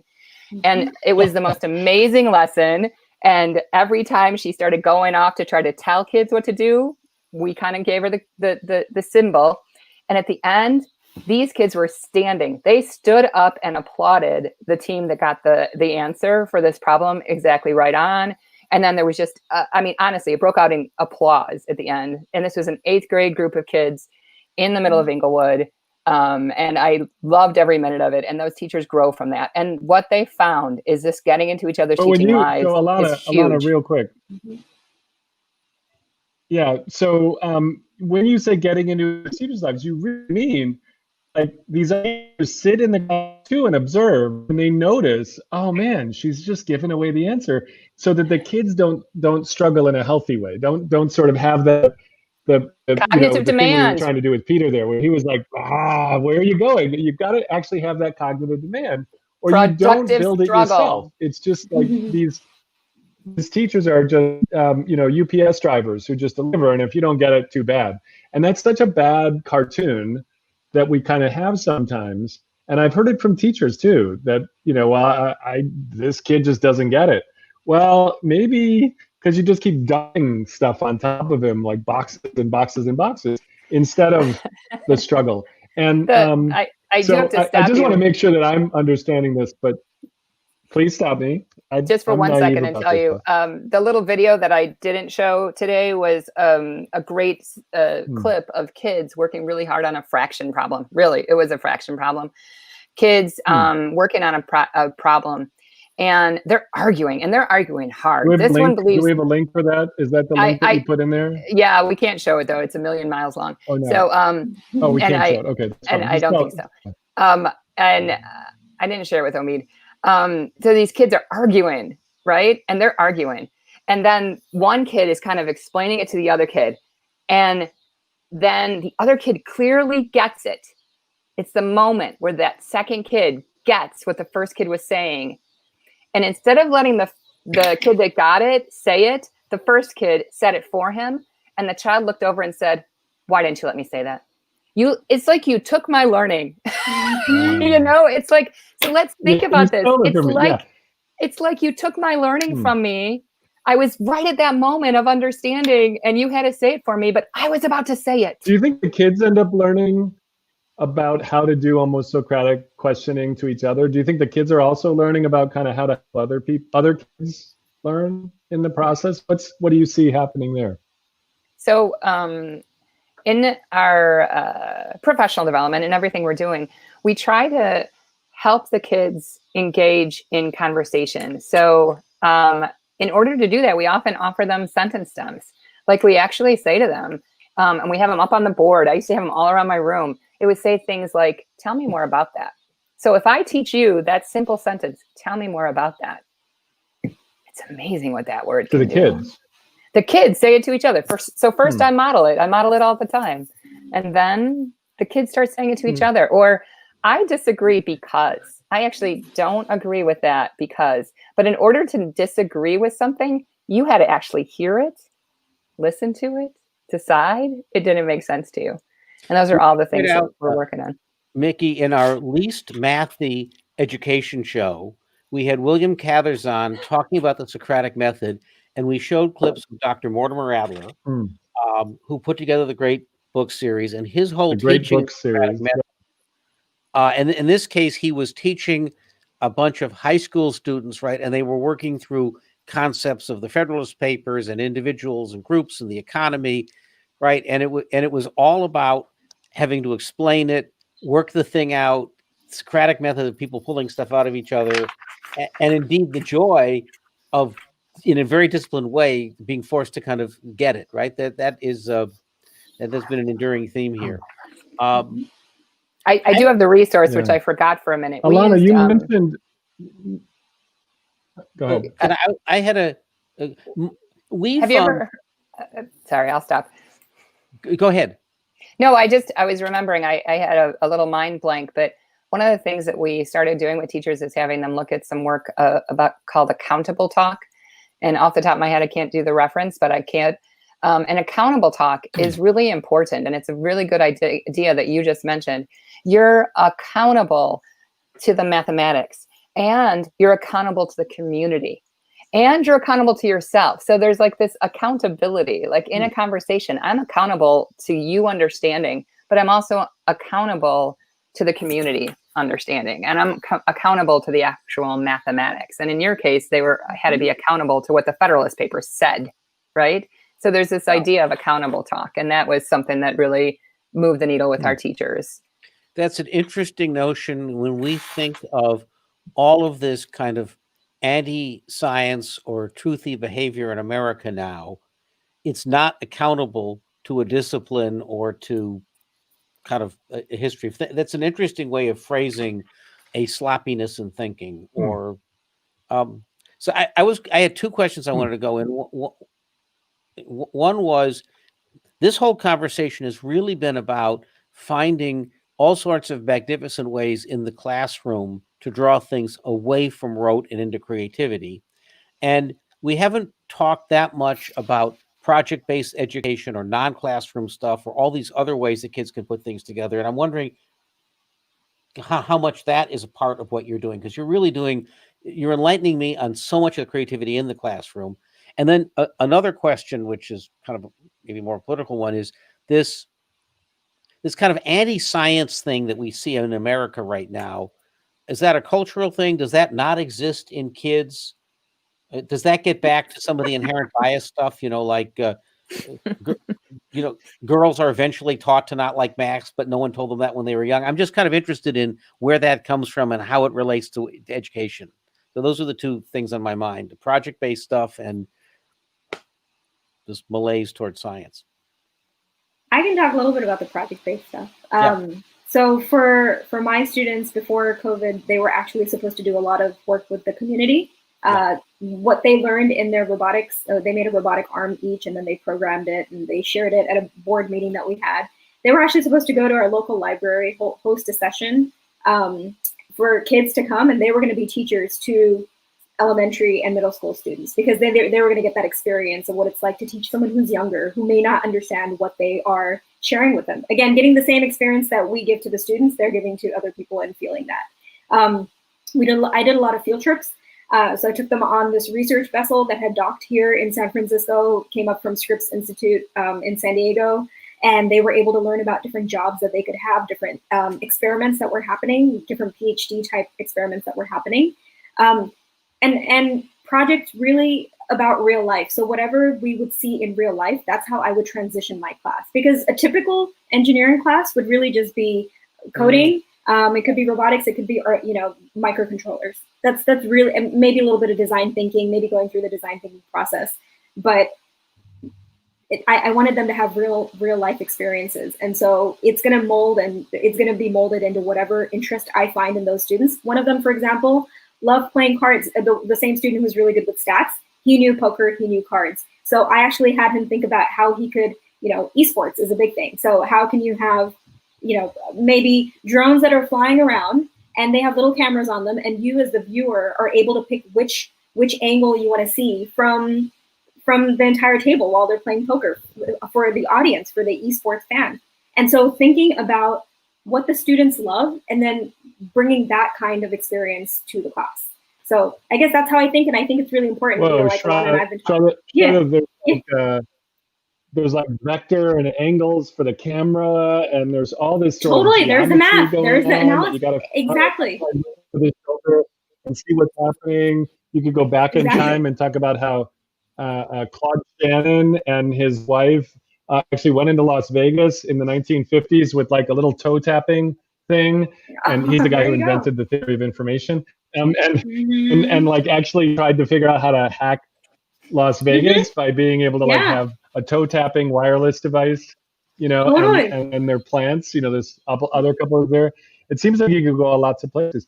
Alanna, I wanted you to just bring, or maybe Omid could bring up the True Dimensions PDF slide. Could you just talk about those dimensions? Because I was very intrigued when you said not only the kids, this turns out to be really important for kids, but it actually turns out really important for teachers. And I found it fascinating. And I don't know if you could just articulate these dimensions. Sure. Well, the first thing to know is, well, a team with Alan Schoenfeld actually developed these 5 dimensions. And the idea was, let's develop a really powerful math classroom, kind of in the era of Common Core, just to think about what would it really take. And they narrowed it down to 5 things. And what is amazing is our huge city of Chicago that never does anything together has adopted these 5 true dimensions. And these dimensions have given the teachers, and they started off as the math powerful dimensions. And now if there's a link actually to the True Math Dimensions, it's actually, I gave it to Omid, it says map.mathshell. They have expanded it to be for every kind of classroom. But if we think about it, I actually kind of want to start in the middle. So start in the middle. Where it says, go ahead. I wanted to understand the part of Peter's comment, which was project-based learning. The idea that Shraddha said was go do real stuff, and real stuff that matters to you in your life. And one of these dimensions is mathematics itself. But when you generalize it, it could be, you know, the fill in any other STEM or design, or other kinds of things. Do real things that matter. Those are real projects, the real things, or the Federalist Papers. Do the Federal, like if that matters, if that's a big idea, do the real stuff. Do a fake artificial thing that only fits like 10% or 3% of the students. Anyway, okay, go where you're going. But I just wanted to make the connection between what Shraddha that's exactly right. Peter was saying, and actually the link that is on there, if you go to the True Math link tab, the True Dimensions tab, it is actually the wider picture. It's not about math. So this does exist on the website, but the bigger link goes to this idea that we could be doing this in all content areas. So it's just the 5 dimensions of powerful classrooms. And it is generalizable. I actually am sharing just the mathematics one because this is so beautifully written that I love it. And there's something called the conversation guide that is built off of each one by a friend of ours, Nicole Louie, and the conversation guide has shaped all the conversations in our whole building with these peer-to-peer conversations. So at a higher level, the teacher level, the conversation guide built off of this has really helped us. But let me just think about this for a minute. So, okay, we'll start from the left, the mathematics. I want to give everyone a chance to develop those habits of mind. It's the very last sentence there, to develop productive mathematical habits of mind. And I want you to see that there's this interconnectedness of mathematics. So that's what that's all about. Here's a topic. It's very interconnected. We can go at it from a whole bunch of different ways, from concepts to procedures to algorithms to just big ideas, right? So that is the mathematics. It does talk about what content I'm teaching right this minute, but it also talks about this interconnectedness that we often don't see in schools, right? That a table is a table, but it's connected to a graph, and it could also be connected to a drawing, right? So where are those connections? So when I focus in on teachers, the first thing they love to talk about is agency, authority, identity. So that red column, it's the extent to which students have opportunities to conjecture, explain, make mathematical arguments, and build on one another's ideas. And it's in ways that contribute to the development of their own agency and authority and resulting positive identities as doers of mathematics. So that is the huge shift. The shift is, wait a minute, who's doing all the sense making? Who's doing all the conversation? Who is the authority in the classroom? Could we let it be the kids? Could it be the kids that grow their authority? So how do we do that? We have to give them great problems, like the paint and cube problem that we call, that's a cognitively demanding problem. That's got a high level of cognitive demand. And if you read that, which I hate reading out loud, but I will, it's the extent to which classroom interactions create and maintain an environment of productive intellectual challenge, conducive to students' mathematical development. There's this happy medium between spoon feeding the mathematics in bite-sized pieces and having the challenges be so large that they're lost at sea. So this is, teachers have to figure this out. What is the right task for you right now that I know we can all get into and really build on and think about together, and I could push your thinking. I chose the painted cube for you all. And so, but the green column is all about, we can't just throw really hard problems at kids and expect them to solve it. We have to give them a ramp in. And I see it like our skateboard ramp, Nick. You got to build that ramp so they can get into the challenge, right? My ramp for you was asking you to notice and wonder. That was my ramp today, because I want equitable access for every kid in the room. There is not one child person in the room that couldn't notice something, wonder something, create their own idea. So, and then in the newest versions of this, it's equitable access to the content. And we really want to think about that equity, because so many times kids who are struggling learners, we don't give them the hard problems. We give them the easy problems. And I'm telling you, give them the fun and wonderful, joyful problems. Because, it's like learning to read music. Do you just sit there and study the little dots forever and ever and ever, like we study fraction division? Or do we actually get to play the music, right? So let's let them play the music. Everybody gets to play. When you said the latest version of this, what's this is contained in, and how do we find it? So it's in the link that was shared by Omid. And there is a tab, and I'm going to pop over to mine so I can remember what the tab is called. Actually, I don't have it up. So I'm going to pop back to you guys.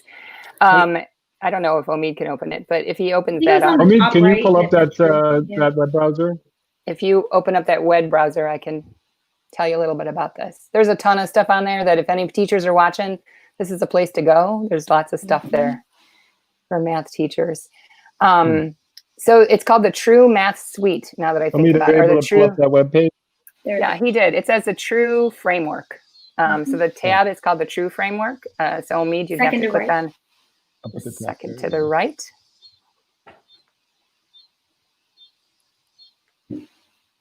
And a lot of great information. And there is the generic, I would call it the generic. These are the dimensions of powerful classrooms. And on your left side with all those PDFs, there's this fabulous thing that we use all the time. And this is at another level. So we use the 5 dimensions with teachers to help them to see and to have a common language. So now all across the city, you have teachers saying, I'm trying to provide access and really raise that cognitive demand, but I got to provide access at the same time for my kids. And I want to give them that agency, authority, identity. And I can see my kids really getting that because I did this math talk today, or because I did this. So it's given us a language that we can all talk about together. And what the conversation Can you talk guide, about the formative assessment, the difference between formative and summative assessment? Because I always think of summative assessment as teach to the test. And you hear a lot about the big state tests, and in Atlanta or some place that I remember hearing about a while back, the teachers got kind of caught out that they were actually giving the answers to the students, or they were fixing the answers, they were erasing the multi-choice things because they wanted, because the reward mechanisms for teachers and for schools are so mismatched right now that it can lead to some bad gaming. But it seems like there's a big difference between summative assessment, teach to the test, multi-choice.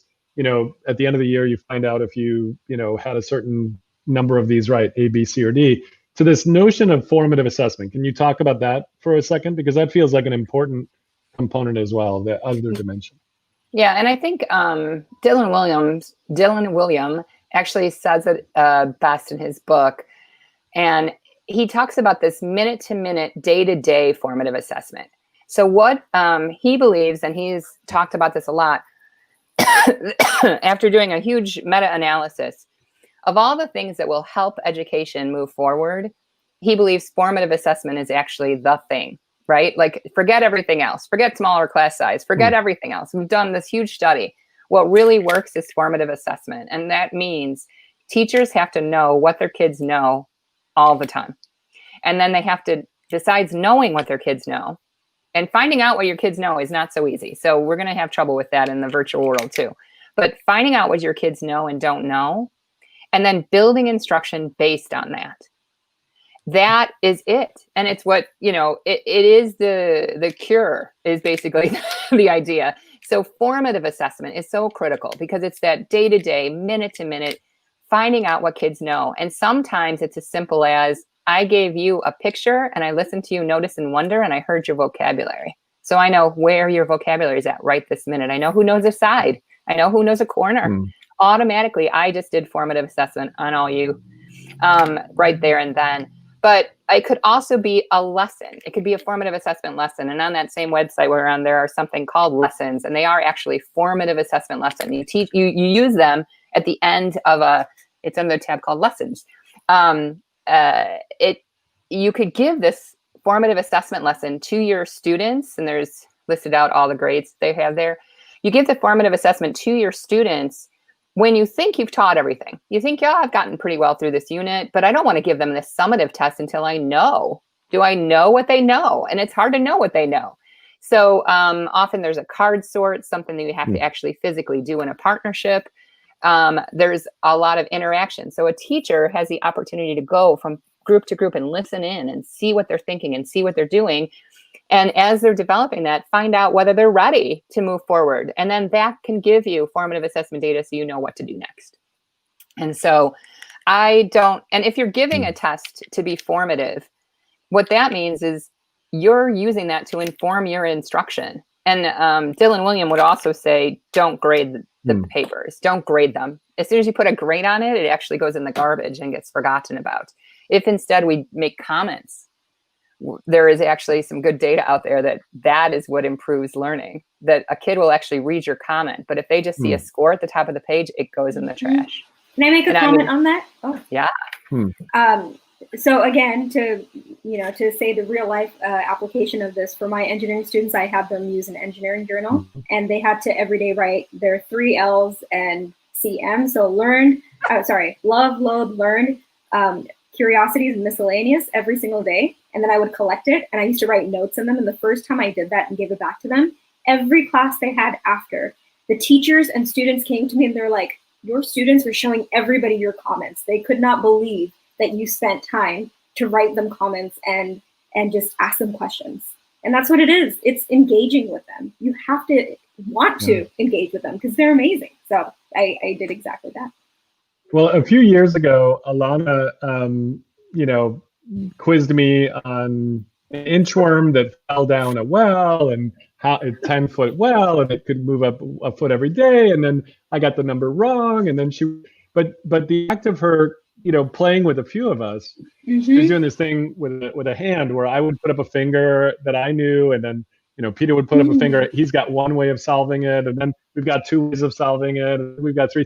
And I realized she was watching us and how quickly our brain was working. She was watching when suddenly, oh man, I just figured out 3 more ways to do it. Or, oh, I'm stuck at the first one. And it was this weird, beautiful thing because it was sensing, totally not digital sensing. It was just the teacher could sense by the vocabulary, by all these things. And that actually became one of the core elements of something when I was a researcher at Autodesk that we called the learning engine, where if you made a thing in a design tool like this glass, I watch you click, click, click, click, click, click, click, and then revolve it. And I'd like, whoa, he knows revolve, or she knows how to click out an outline, or click the top edge and make it like kind of rounded so you don't cut your finger, you cut your up on the glass. You know how to chamfer something. Like, we don't have to test you. And that actually became the core of something we called the command map. But it was in many ways inspired by Alanna just kind of pissing me off about this inchworm. But it turned out to be this thing that really inspired me. And Well, I'll stop there. Peter, other questions, or we're coming up on 5:40 quarantine time. There's so much more we could talk about with learning and teaching and falling in love. You can tell the love from Shraddha, you and my sister, even if she kind of pisses well, me you off know, Mickey, sometimes. You can see the Mickey, we often have, we sometimes have a disruptive guest show up to talk to us about education. And that guest isn't always from the present. So I would actually like to bring on today's guest, Professor Marshall McLuhan. Professor Marshall McLuhan from Perfect. 1965 shared with us his thoughts on education. So I thought, Omid, if we could just listen to Professor McLuhan talk to us from 1965, this could lead us into kind of an interesting conversation. I know, going backwards. About where we're headed with the classroom and outside. Omid, can we take a look at Dr. McLuhan? The electronic environment makes an information level outside the schoolroom that is far higher than the information level inside the schoolroom. In the 19th century, the knowledge inside the schoolroom was higher than the knowledge outside. Today it is reversed. The child knows that in going to school, he is, in a sense, interrupting his education. Education must shift from stenciled instruction to discovery, probing, and exploration. The young today want roles. They want total involvement now, rather than just fragmented, specialized jobs or goals. How can our youth look forward to a specialized job when the computer world of automation may eliminate that job? Totally. Love it. Yeah, so there were two things there. He conflated classroom education with lack of discovery, right? He suggested you had to flee the classroom to engage, discover, play, be part of the real world. And what I've learned in this conversation today is you brought that era of integrated discovery and not just pouring something in a brain pan into the classroom. And then, as we also mentioned, in this very rich environment, more than completely true today, so much is going on outside the classroom. But I think the other thing we've learned is, despite every distraction that exists today, through those 5 points you just put up, one can compete for education and create wonder in the classroom. So, what did you guys think of his provocation? I love it, and I think I stole his words at one point. I used to tell the parents who were maybe a little too traditional or really traditional. I used to tell them at the open house, and I would tell the kids in the beginning of school, I'm like, I am not teaching these kids for the jobs that there are right this minute. I'm teaching them how to think and how to learn for the jobs they'll have down the road. Think about when I was a child, there was no such thing as a website developer, right? So I couldn't even aspire to be a website developer. And so we can't just teach the kids to aspire to the jobs that exist at this moment. We have to give them all the tools, right? Which is, it felt like he was saying something very similar. You know, the last book he worked on was called The City as Classroom. And it was really about how you could, this was a great theme of his throughout. I would say the automation part in there about how all the jobs will be automated. So what are you going to do? And this kind of goes back to what I was saying before with them. They're not, and what you see in industry as well, it is replacing a lot of common jobs that we have, but that's been the case all the time. You know, before you had cars, you had horse and carriage, and that got replaced, whatever jobs were there. So jobs will be replaced. That is inevitable. And actually a lot of jobs we don't really enjoy are wonderfully going to be replaced. I mean, think about sanitation, think about places that are not safe for humans. So those things are fine to be replaced. It's just, you have to teach, you have to enable people at any age of their life to be able to learn. And this is kind of what you see in the tech world.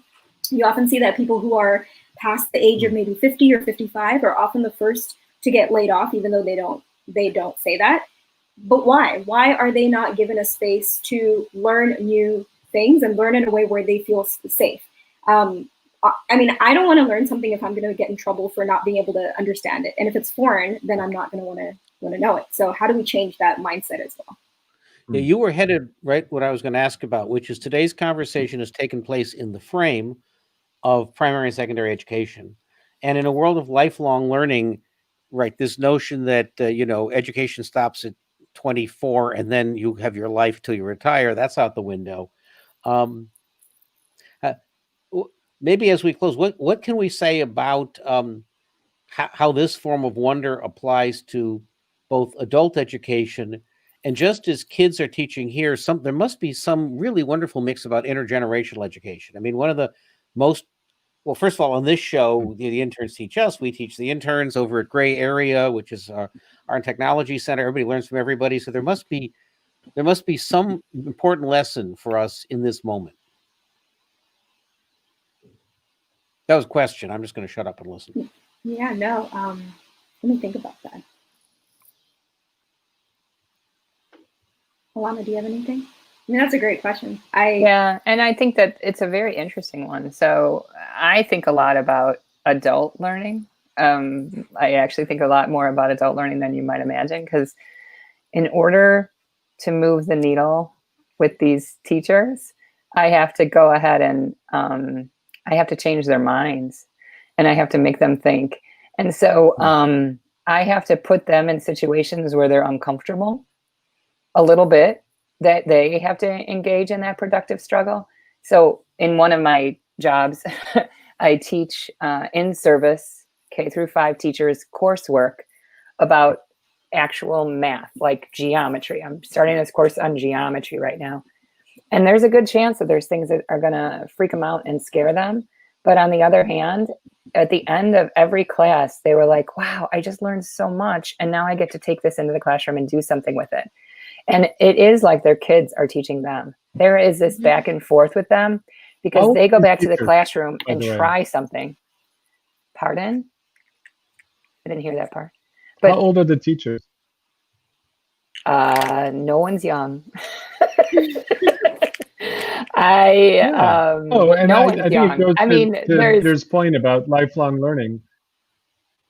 I don't know what the average age. I've seen some of your videos where, the beginning of them, they're like, I'm not teaching that to my kids. That's crazy. And it's partly they're afraid. They're 40, 50, 35, and they went into that era. They went into that school because they didn't have to know math. And then, a semester later or a year later, they're like, why did they do that? Let's have fun. And they're like, you watch it and they seem like they're on fire. And I do like this idea that you just said, Alanna, that the teachers are learning from the students, because they're like poking and the students are poking back. The students have authority and identity of this. And I wonder, could we be more formal about this? And maybe formal is not the right word, but could it be just a part of our culture that when you're on your 401k for learning journey, like you just got laid off because something got automated, like you're teamed with somebody 20 years younger than you and 20 years older than you. And that's like a part of being an American, the same way it was a part of being American after you came back from World War II and the GI Bill said, go to college. And you were proud, like that's investing in the future. Like, and I say American right now, but I really mean globally. But I'm fascinated by this idea because, this Friday, our show is being taken over by the interns. They're picking up the guests. They're figuring out what they want to talk about. It's a high school intern and a college intern, and they have very different attitudes about what's going on. They're like, Grandpa, move out of the way. It's our turn, and it's been kind of really a fun summer, to see how they react, which guests do they react to, things like that. I just wonder, how do we make that a part of the structure of our culture or society? Well, and I have to thank you for pairing me with Shraddha today and for the last month, because I do feel like, I've had, 30 years of doing this and maybe another 5 doing some. Alanna, you're like 107 because you're my older sister. So being all that, even how old we are. Being all that, and Shraddha's at a very different place in her career as an educator. And so us having our conversations back and forth, she pushed me and I pushed her. like she mentioned earlier in the conversation, actually, one of our first conversations, I was kind of like pushing back on that word customization, because I see something that is called differentiation in the city, and I don't think that's what she meant, but I didn't know, so I really had to find out, and she pushed my thinking. So I appreciated the opportunities, and I mean, I think you do have to seek out, and this is something maybe globally that we need to do. We need to seek out the opinion of people who are not like us in a whole bunch of different ways. It might not just be age, right? I mean, listen. Yeah, I was gonna say, you know, one of the things, every age matters. I think we often see so many generations kind of pick on the other generation. So Gen Z is all. I remember in October, Boomer was a big thing at school, obviously. So anybody who said anything, Boomer.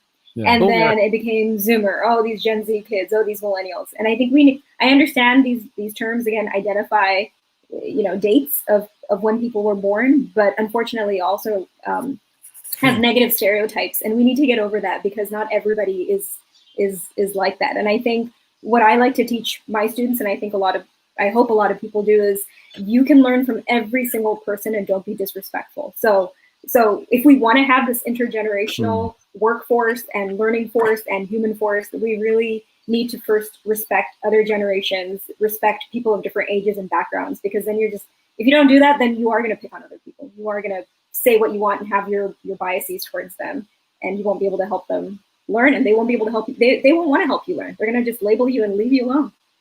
So that's kind of how I see it. You know what time it is, Mickey? It's 5:50 Pacific quarantine. Oh so I want to thank everybody. It's probably getting late where some of you are. So this has been great. Getting dark.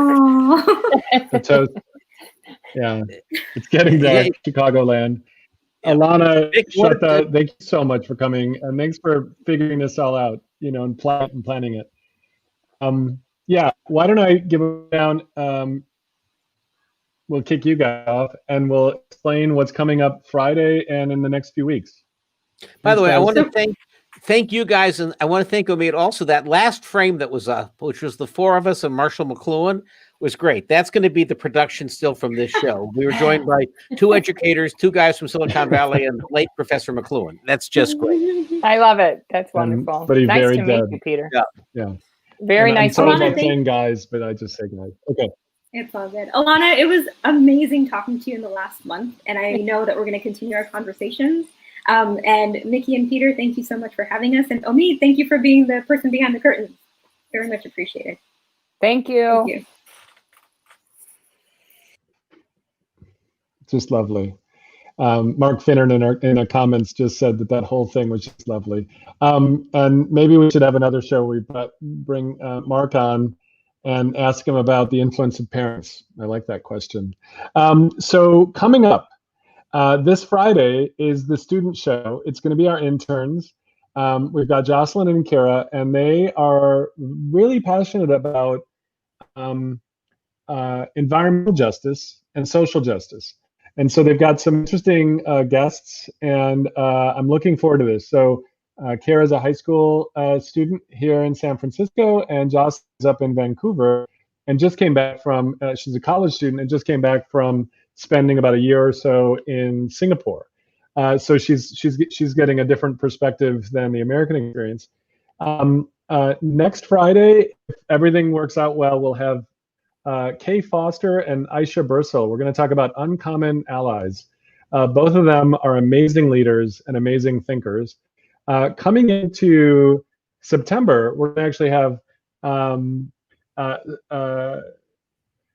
Karan Chopra and Scott Paris from LinkedIn and from something called Opportunity at Work. And we're going to talk about how do we get 60 million people, just in the US alone, from low-paying jobs, $15 an hour, to $45 an hour. How do we actually help find pathways and light pathways at scale for millions of people as we kind of move through the COVID crisis to say there's actually plenty of work to do. Doesn't matter how many robots show up, there's plenty of work to do. This is a big world. It's a big universe. How do we help people light a path and find those entry level pathways so that they can actually build something, even if they don't have a classic bachelor's degree. So that's going to be a pretty exciting episode as well. And we've got some others percolating as well. Mark just posted about a wonderful New York Times podcast called Nice White Parents, which is a wonderful dive into what happens when a bunch of liberals want to desegregate and integrate, and then when it actually happens, do they show up or not? And the deep mechanics of how that worked in the New York City school system. It's a great podcast because like really good podcasts, it gets inside of people's heads, and then it looks back over 20 years of what did or didn't happen and how people look at it. It's a great thing. Also in September, we're going to do a very and that's by the same crew that did Serial. Back in that earlier podcast. Quite fascinating. Yeah, the one of the great things about that kind of production in sound is you really do get inside of people's head and how they're thinking. And in this case, they looked back at decisions that were made about building schools that were supposed to be integrated but didn't show up that way, and talked to people who were the nice white parents who were making the decisions 20 years ago. And just, you seldom get that kind of thing in any journalism, and in sound it's great. Also in September, we have a very interesting show coming up with some folks from the Brookings Institution on the demographics of economics. As America is changing now and kids are moving home and going back from the big coastal cities, that may be a very hopeful thing for cities, politically very interesting. So we're going to look at America on the move. We talk about a lack of social mobility, and yet this last semester, these last few months, have probably had more mobility in America than we've seen since the Great Migration. Something's going on. And here's a weird treat for Friday. As Jocelyn, our intern, and I were working on this, this show, her show is really going to focus a lot on Gen Z and the environmental movement. And like, is it that older folks don't want environmental things to happen? Is it that we just, as a race, as human species, we're not good at long-term thinking or science? So Jocelyn asked me, well, when you were a kid, how did your generation relate to the environmental movement? Like, what did 15-year-old Peter think about this if he did? Well, it turns out some things don't change. 15-year-old This is the 1800s, Peter?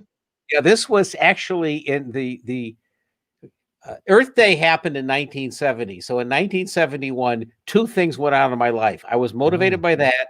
And as with you today, it was time to do a show. So I actually did a radio documentary in which I interviewed a whole bunch of policy leaders about what was America going to do about the environmental movement. And I dug it up last night, transferred it from reel to reel, and Jocelyn's listening to it. So 15-year-old Peter will be learning something. Peter time warp. From our interns next week. It's a very weird time warp thing.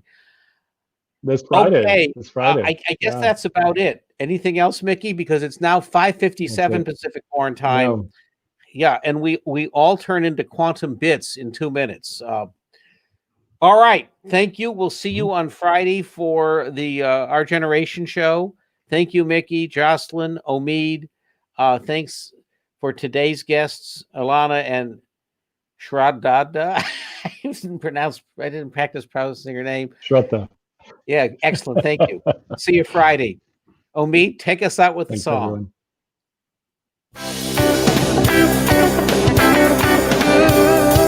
Let's get close, but not so close. Quarantine. You can share from a distance. Quarantine. We want to see each other. We'll have to stay in your quarantine space while we talk.